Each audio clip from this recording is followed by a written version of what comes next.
আসসালামু আলাইকুম রহমতুল্লাহ।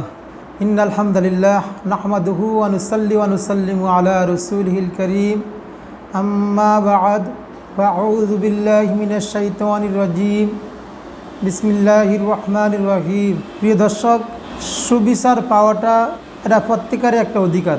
আমরা যেরকম মানব অধিকার বুঝি, অর্থাৎ মানুষের অধিকার, মানুষের হক, তেমনিভাবে সৃষ্টিরও একটা অধিকার আছে। আমাদেরকে সৃষ্টির অধিকারও বুঝতে হবে, অর্থাৎ কুল মাখলুকাতের একটা অধিকার রয়েছে। আবার সৃষ্টির যে স্রষ্টা মহান আল্লাহ তাআলা, আমাদেরকে আল্লাহ তাআলার হকও বুঝতে হবে, আল্লাহ তাআলার অধিকার রয়েছে। তাহলে আল্লাহ তাআলার অধিকার, সৃষ্টির অধিকার, মানব অধিকার, এই সবগুলোর সমন্বয়ে হলো রাসূলুল্লাহ সাল্লাল্লাহু আলাইহি সাল্লামের সুন্নাহ তথা ইসলামী শরীয়তের লক্ষ্য এবং উদ্দেশ্য।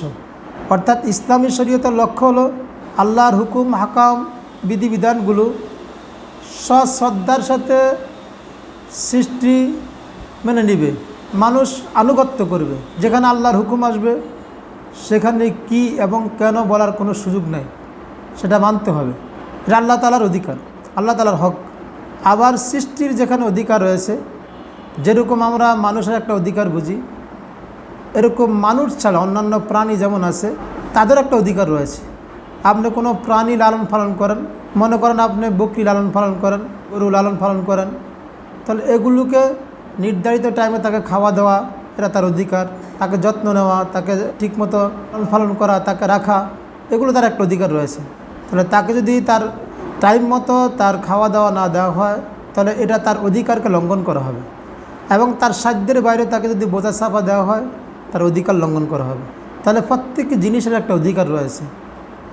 এই সৃষ্টির মধ্যে, এই সৃষ্টির সমস্ত অধিকারগুলো যথাযথভাবে যেন বাস্তবায়িত হয়, প্রত্যেকের অধিকার যেন নিশ্চিত হয়, এটাই ইসলামী শরীয়তের লক্ষ্য উদ্দেশ্য এবং এটা রাসূলুল্লাহ সাল্লাল্লাহু আলাইহি সাল্লামের সুন্নাহ।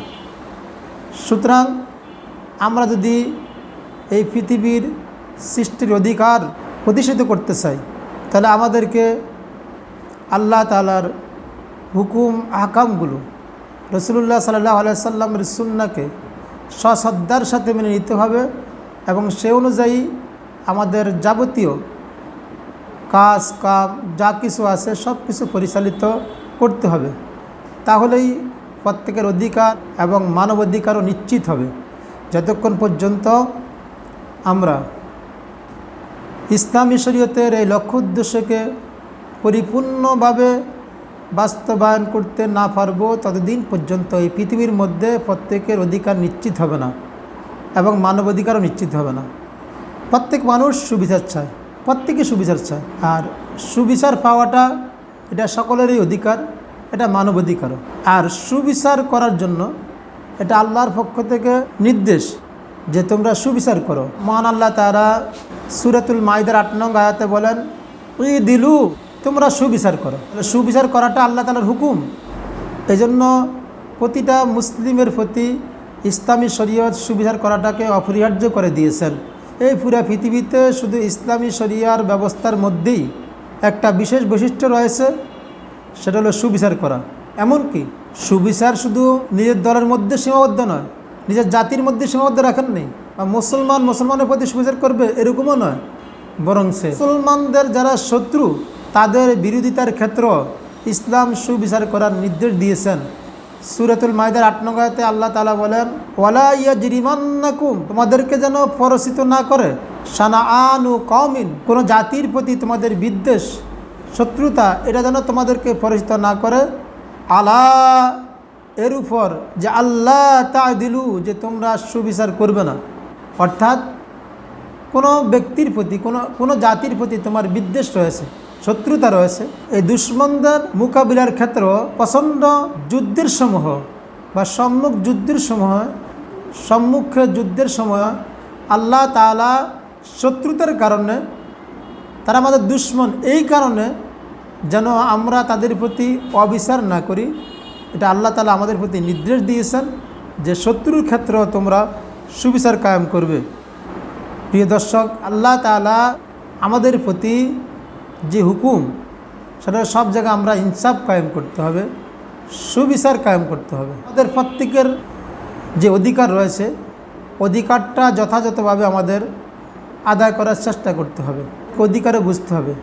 যেমন অলিল জাহাদি হাক্কুন, আমাদের শরীরের অধিকার রয়েছে, হক রয়েছে, শরীরের ঘুমের প্রয়োজন, শরীরের রেস্টের প্রয়োজন, এমনিভাবে তার খাবার প্রয়োজন, চুল থাকলে চুলের যত্নের প্রয়োজন, মাথার তেল দেওয়ার প্রয়োজন।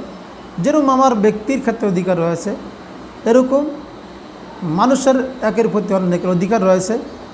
পুরা সৃষ্টির জাতির মানুষ ছাড়া অন্যান্য প্রাণীর যে অধিকার রয়েছে এবং বিশেষ করে আমাদের যে স্রষ্টার যে অধিকার আমাদের প্রতি, সে অধিকারগুলো আমরা যথাযথ পালনের চেষ্টা করতে হবে।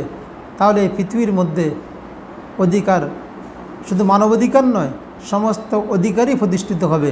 আল্লাহ তাআলা আমাদের সবাইকে সেই বুঝ দান করুক, ইসলামী শরিয়া সম্পর্কে, ইসলামী শরিয়ার লক্ষ্য উদ্দেশ্য সম্পর্কে সঠিক ধারণা নেওয়ার তৌফিক দান করুক এবং ইসলামী শরিয়া আইন এই পৃথিবীর জমিনের মধ্যে যেন আমরা বাস্তবায়ন করতে পারি। আল্লাহ তাআলা সে আমাদেরকে তৌফিক দান করুক। আমিন।